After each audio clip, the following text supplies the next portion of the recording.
બિઝનેસમાં તમે જેટલા વિચારતા રહેશો ને એટલા જ તમે આનંદમાં રહેશો.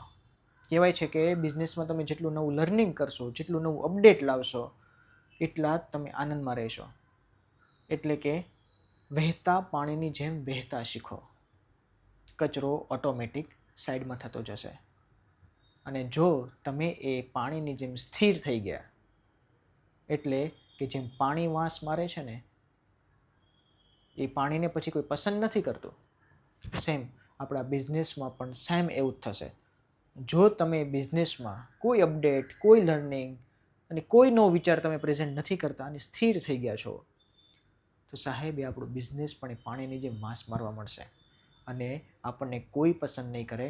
અને જે નવા લોકો માર્કેટમાં આવ્યા છે એને એક્સેપ્ટ કરશે અને એની સાથે જે સર્વિસ કે પ્રોડક્ટ લઈને ત્યાંથી લોકો એક્ઝિટ લઈ લેશે અને આપણે જ્યાં ને છીએ ત્યાં જ બેસેલા રહેશું. એટલા માટે બિઝનેસની અંદર ખૂબ જરૂરી છે કે ન્યૂ લર્નિંગ, ન્યૂ અપડેટ, નવા વિચારો, તો જ તમે આગળ ગ્રો કરી શકશો. એટલા માટે એક વાત યાદ રાખવી કે વહેતા શીખો, વહેતા પાણીની જેમ કચરો ઓટોમેટિક સાઈડમાં નીકળતો જશે.